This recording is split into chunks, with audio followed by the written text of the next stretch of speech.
Hello.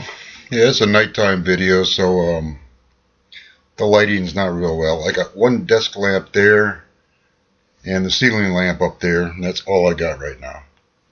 A lot of these videos I make when the sun's coming in through the big windows here, and it looks much better. Right now I can see that you can see my lamp and my eyeglasses. So I guess I'm going to have to, I'll take the eyeglasses off. There you go. Now you can see my eyes at least. Um, It's about 8 o'clock on a Saturday night. It'd be January 31st. From what I hear, the weather's supposed to get rather nasty tomorrow. That's not a good thing. But what can we do?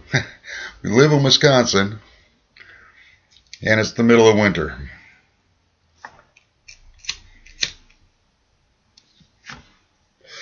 And Wisconsin winters, let's just say they suck, okay? So I've made a number of videos now on different topics. I've also just scrapped a number of videos because I didn't like them, whatever the case was, Seen my grandchildren today, my daughter and her husband. I wish I could remember his name. I just can't right off the bat. But we both walked in the library, and then Sarah, my daughter, tells me that she's always looking for me by the computers there. Well, I told her, I said, I've got my own computer. I don't use the library's computers anymore. I'll just go back farther in the place and use mine.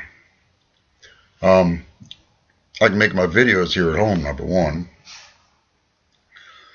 And then I can just post them on Facebook or YouTube or whatever the case is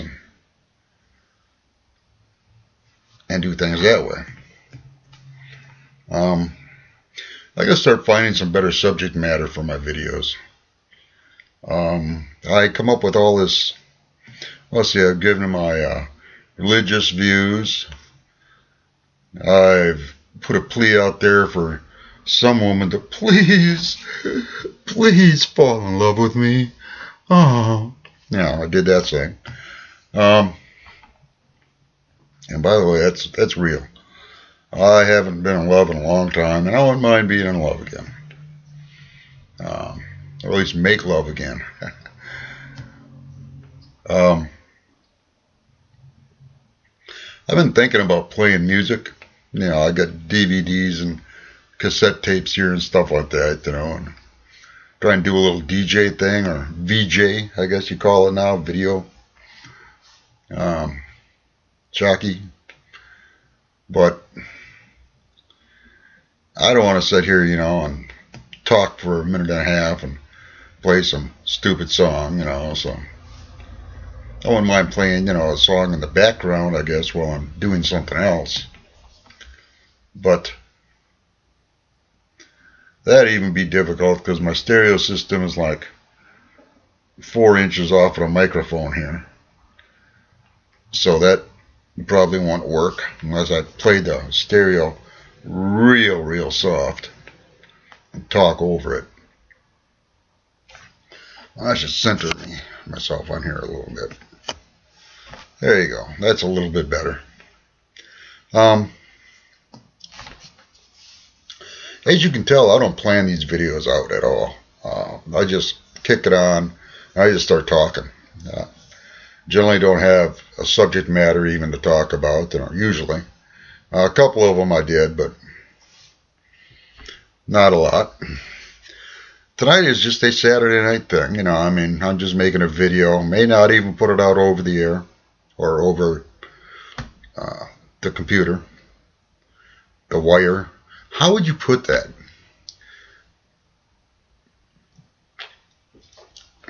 Probably would not put it online. I think that's terminology that is expected for me to use. Put it online.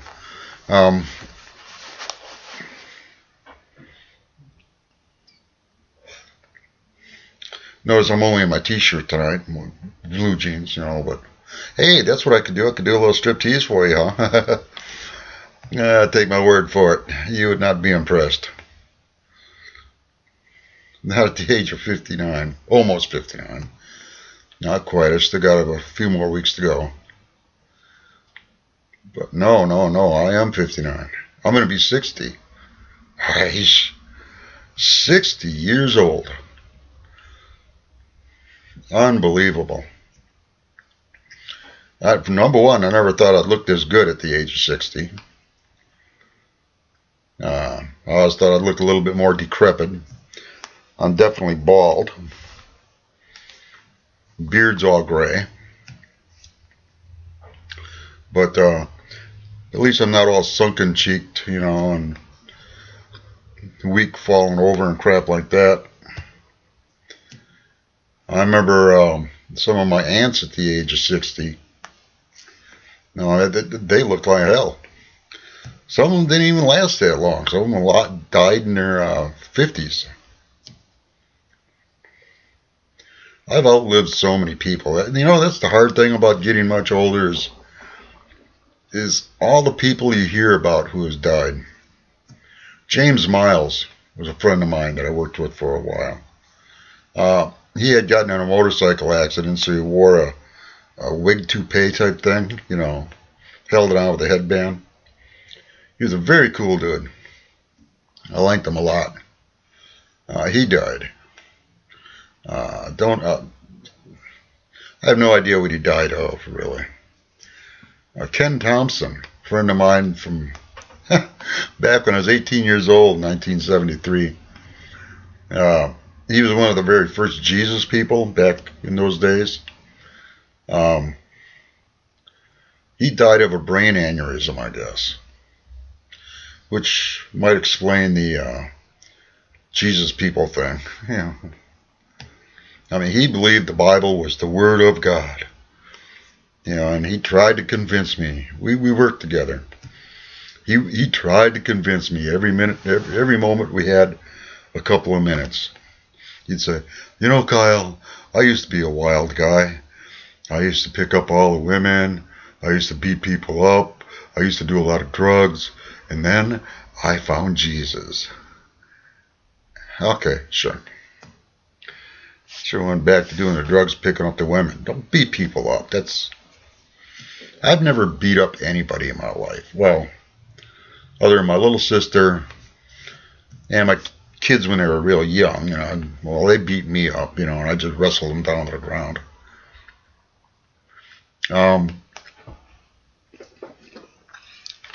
Beating people up is not a good thing.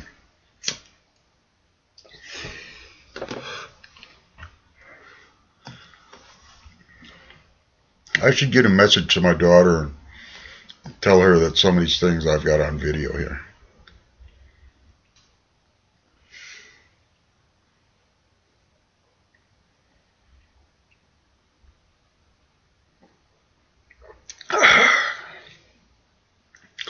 Randy. But like I said, it's a Saturday night. 10 after 8. And of course, I'm sitting at home again. I even ran out of DVDs from the library, and then, the library is already closed because the library closes at 5 p.m. during the winter time. 5 p.m. What the hell do they expect all those old farts out here to do, It's Saturday night. Oh, yeah, sure, I could head down to the bar, spend $30, $40, drinking a couple of beers, stuff like that. Looking at all the nice, pretty girls, stuff like that, running around, and come home about midnight or so, alone, of course, and dying from not having a cigarette.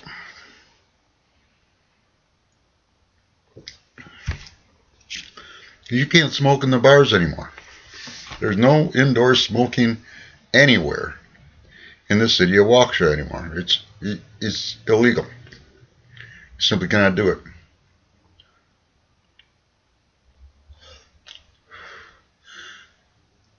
started smoking in 1974. I got this on another video too. January 1974, I enlisted in the Navy. And I think by January 3rd was my report date. We got down there and stuff like that, you know, and they'd send us through the, you know, we get shot in the arm with all these drugs and needles and all this crap, stuff like that. They head us off to another building and they hand us our boondockers, our trousers, our blouses. They call them blouses. You know, our dress uniforms, our hats, sea bags, everything else we're going to need, you know. They give us toothpaste, a toothbrush, shaving gear, a watch cap, coat, gloves, everything we supposedly need for, you know, boot camp and all that crap. Belt, you know, underwear, socks, whole ball wax, everything. Haircuts, you know, and they do that for like the first 2 or 3 days, I think it took, you know, to get everything, you know, all the medical stuff, the haircuts, the uniforms, get us orientated, get our pillows, sheets, blankets, everything else in the world we needed, you know, to survive 3 months, 2.5, 3 months that we're going to spend at Great Lakes Naval Academy. I think on the 4th day, maybe 3rd or 4th day, they took us to our I guess school, Navy school, basic training Navy school, where they take you through the Blue Book manual, you know, which is the book on how to be a sailor. They took us, you know, to that place, you know, and we went there for about, I don't know, maybe a week or two, and all that crap. And the company commander, he meanwhile taught us how to stand at attention, how to stand at parade rest, how to salute, how to march, how to carry the M16, well, not M16, M14s is what they trained us on in boot camp. We didn't get to do the M16s till they sent us to the firing squad field toward the end of boot camp. I got there three different days. Well, the entire company went for 3 different days. I was one of the better shots, so they earmarked me to go for an extra almost week.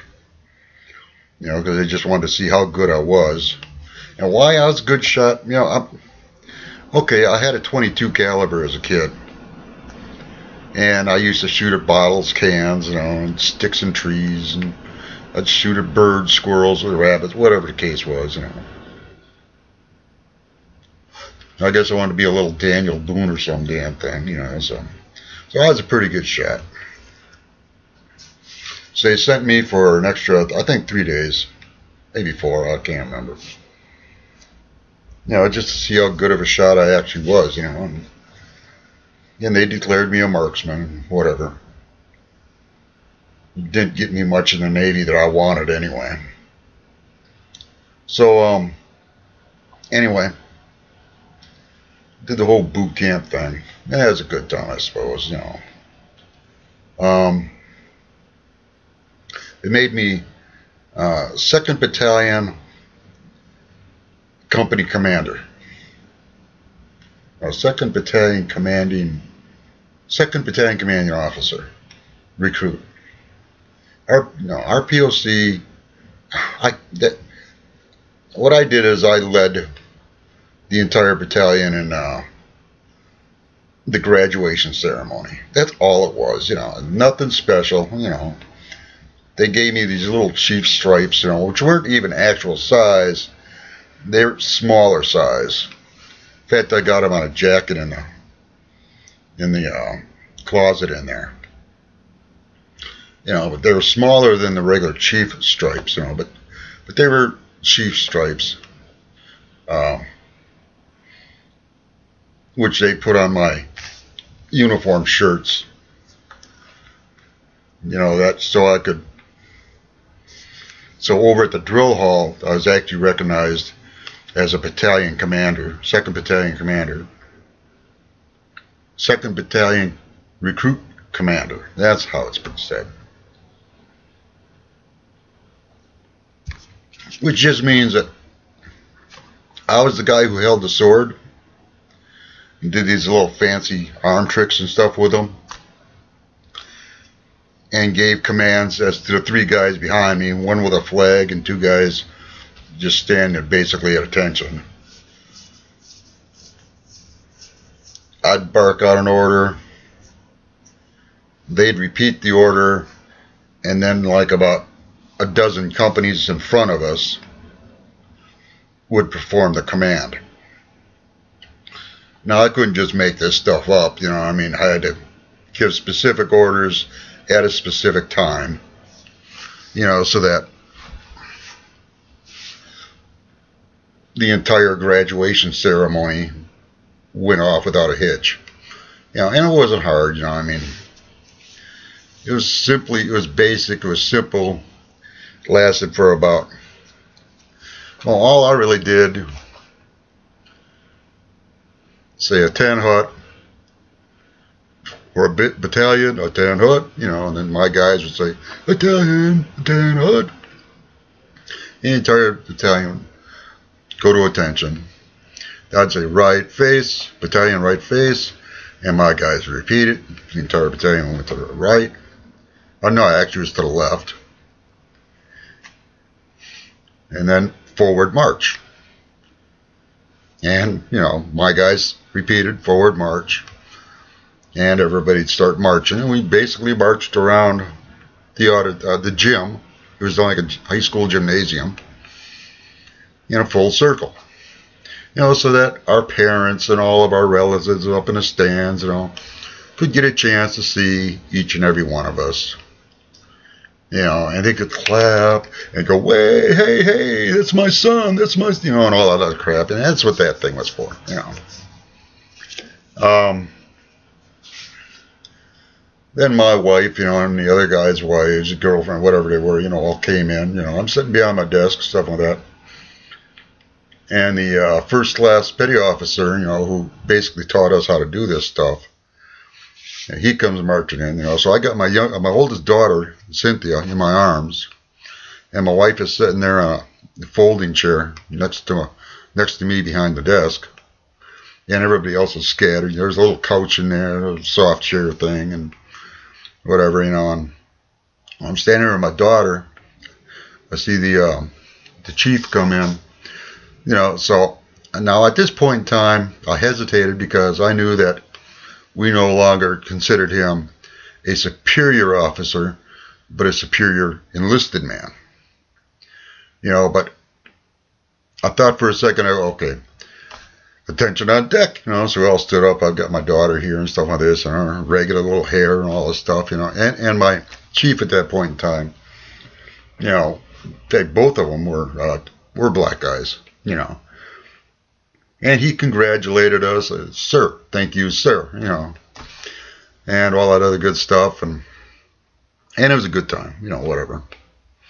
Cigarettes, there they are. So that's basic crap, you know, I guess. I'm just doing this, I guess.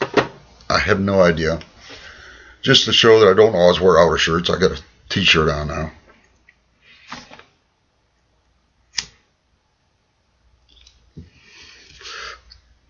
Maybe I'm making this one here for my daughter and grandkids. I met my daughter, grandkids, and her husband, like I said today, at the library. And maybe they're on my mind.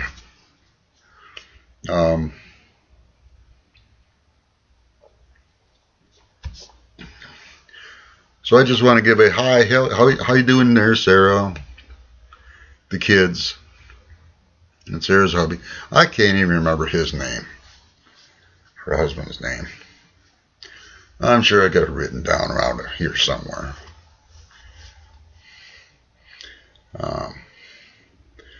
I can't even remember her father-in-law's name, and I went to school with him. Mark Minger.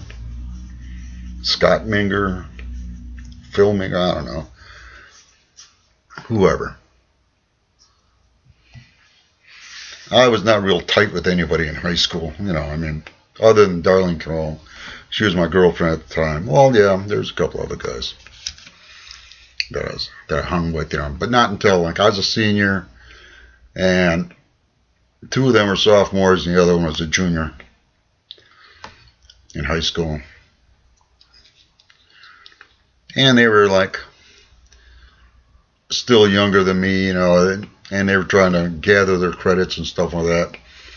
And by that point in time, I'd already skipped out of my entire junior year, so I was no longer worried about credits. I mean, I was just kind of like sitting there waiting to turn 18 so I could move out of my parents' house and go get a real job.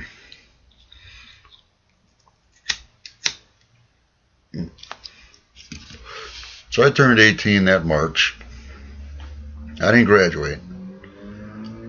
And about a week later, well, not a week later, I think probably about a week or two before the very end of school, I told my folks, I'm going to move into town. I got me a job. You know, so I moved onto Park Avenue, West Park Avenue down there. Had a little efficiency. I was working at Aeroshade at the time. I was a baler. Yeah, okay, what's a baler?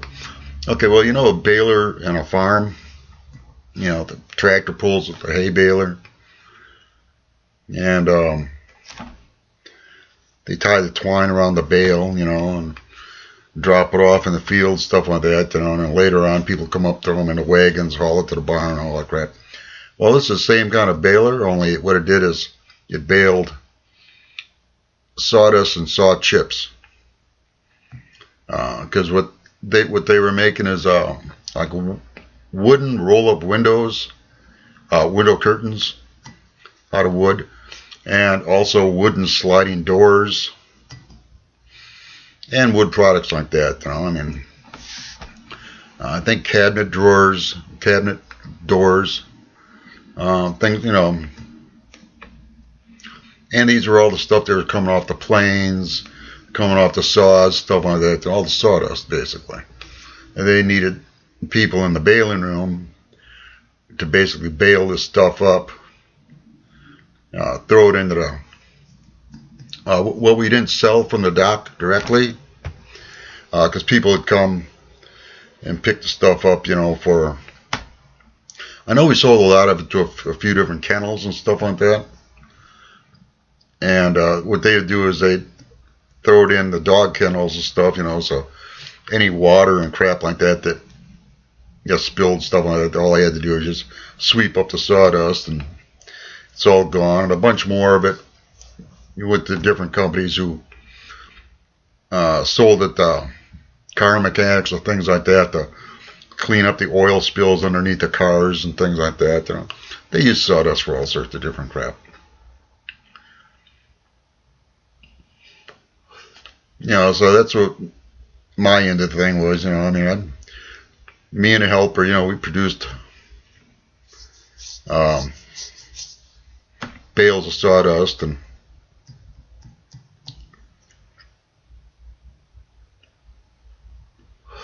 I set up the machine speed, you know, depending on, because if you're getting like this real fine sawdust coming down through the machine, it's kind of like really easy, you know, you can put out these bales real quickly.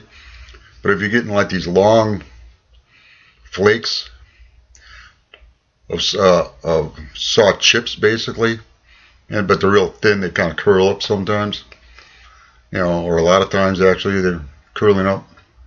And well, then you had to slow the machine down, because otherwise you start jamming up in that chute coming down. You know, you didn't want that to happen, because if that happened, then you had to grab this long aluminum pole and climb up on the roof with a screwdriver, take the cover off the chute thing, start jamming that pole down there, try to get all this sawdust to break free a little bit. Then you have your helper turn on the machine, run a few bales through, and then you got to shove it down in there again, and meanwhile you got to have the blowers off, which shuts down the crew in the main room. So they're all standing there, oh, what the heck is taking them so long, So you got to do this kind of quickly and stuff like that. Otherwise, they all jump on you, and the foreman's standing there going, oh, what's going on? What's going on? Get it unplugged, So it's all, done kind of quickly. You can't do a lot of farting around. And you get the thing unplugged, you screw the damn top back on there and bring the pole back down where you sit in the corner, and then you adjust the machine speeds, and so it doesn't jam up like that anymore, and at least the guys out on the main floor doing the woodwork can keep their machines running. So that was my job. That's basically what I did. And it was like a real drag. Boring as all heck, I hadn't really started smoking much at that point yet. I think at that point in time, no, as a matter of fact, at that point in time, I didn't even really start smoking. This was in late 1973, maybe. No, it had to be late 1973.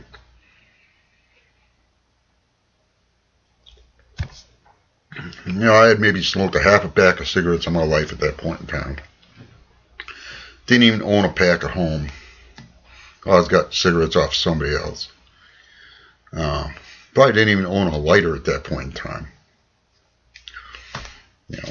Now I've got this lighter. I've got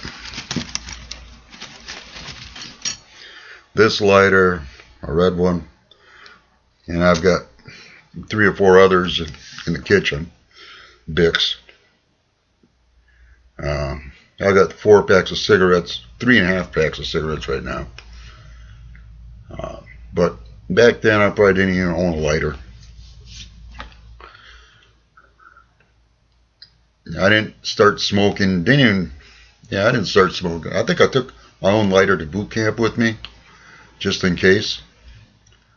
But I didn't start smoking until boot camp.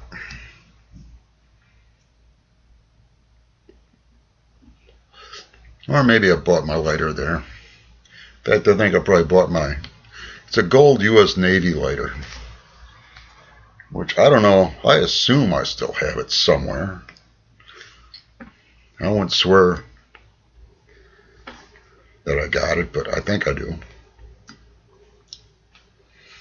But yeah, this video, I guess, is mainly for the grandkids. Which is why I'm not getting anything, real religious or political. Just want the grandkids to see who Granddad is. Hi, kids. How you doing? Got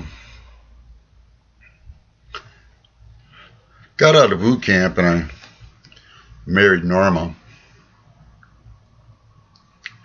I was married, we had, Cindy was already there. Had Toby and Kyle. That didn't last a real long time. Excuse me. Felt good. Norma then dropped the kids off with me. And she took off to Milwaukee, and I think from Milwaukee straight to Puerto Rico. She dropped the kids off at my house, maybe an hour or 2 before I had to go to work. I was living with a girl named Debbie at that time, and we weren't doing anything, It was just, I needed a place to stay. She had the extra room, and I had some extra bucks, to help her pay for rent, gas, and what all else, electricity.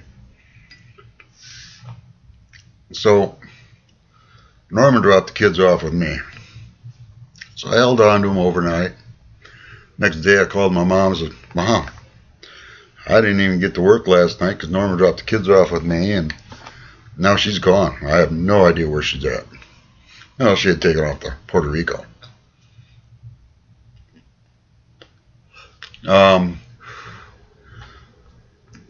So my mom held on to the kids for a while. Well, it turned out all their childhood years. Meanwhile, I started divorce proceedings against Norma, who never showed up at court. Like I said, she was in Puerto Rico. So, at least that's what I was told. She was in Puerto Rico. I don't know. Pennsylvania first and then Puerto Rico, I guess. She had some kind of family down in Pennsylvania. And then eventually I married Marie. I had long left Aeroshade before that point in time. I'd moved on to other jobs. It was Marie. I had Sarah. Jeez, neighbors getting rowdy. Problem is, Marie just never stopped dating. She started seeing me before she actually even left John. Before I married her, I caught her at a company picnic of mine at Instant Mailing Service, which is a great company. Well, not a great company. A great crew of people worked there. The company itself sucked. But we were having like a Instant Mailing Service picnic, and I invited Marie to go along with me. And she started kissing on some dude that was in the park up by the bathrooms. I caught him. I had to go up take a leak. I didn't know what happened to Marie at that point in time. But I was getting a little on Toast's side, I had to go take a leak. So I caught them two necking just outside the bathroom door.